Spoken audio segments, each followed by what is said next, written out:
dhammaantoodu dadka Soomaaliyeed iyaga cadowga inay iska dhiciyaan go'aansan ma rabno marka arrinkaasna inuu siyaasad iyo qararac kale la geliyo waxaan rabnaa dadka Soomaaliyeed guud ahaan inay ka digtoonaadaan dadka raba inay dadka maskax wareeriyaan shaqada koowaad waxa waaye meedadkooda inay banaanka intay maaragtaa dhar u soo geliyaan ay yiraahdaan waxaan leeynay dawladdii ciidankeedii iyo ciidamadii deegaankaan leeynay orda tabari meeshaasay keentay nimankii waa isku fahansannahay shabaabo meedadkaas aa soo bandhigaysaan horta waa raggaad idinku aad tiraahdeen bax soo dhinta waxayna sharaf dhac ku tahay dadkaas soo dirsateen wiilasha meedadkooda inta dharka loo geliyo afkooda la jeediyo tirada lagu badsanayo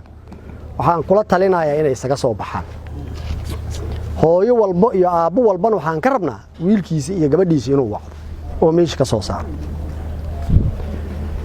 waxaan kaloon rabnaa oo iyadana oo waayahan dambe uu shabaab ku mashquulsan yahay inuu qabaa'ilada taleefan u dirdiro ganacsatada waco oo uu waco odayaasha dhaqanka oo uu yiraahdo waa idinku soo maqan yahay shabaab waqtiga dadka handadi jirteen waa la dhaaf dadka Soomaaliyeed waxaan uga digaa taleefan shabaab soo diray inay ku go'aan qaataan waxaan kaloon rabaa arrin kale oo shacabka Soomaaliyeed guud ahaan inay ku baraarugsanaadaan aan rabo dagaalka lagu jiro waa dagaal maaragta dad Soomaaliyeed wiilal Soomaaliyeed iyo gabdho Soomaaliyeed ay dhiigooda u bixinayaan lama siyaasadeen karo ma yeelayno annaga haddaan nahay wasaaradda gaashaandhigga haddaan nahay guud ahaan dawladda haddaan nahay maaragta ciidanka xoogga dalka Soomaaliyeed ma yeelayno dhiigeena in la siyaasadeeyo difaacyada lagu jiro iyo qorshayaasha ciidanka in la siyaasadeeyana ma rabno waxaan rabnaa marka taleefanada iyo internetyada la soo fariisanayo oo la rabo in lagu maaragta qabjabiyo oo la rabo in lagu niyad jabiyo ciidanka xoogga dalka Soomaaliyeed iyo guud ahaan dadka diriraaya oo shacabka ah oo iyaga is abaabulay oo qoryahoodii iyo maaragta hantidooda kula soo baxay ma rabno in maaragta arrinkaasi la siyaasadeeyo oo lagu buuqo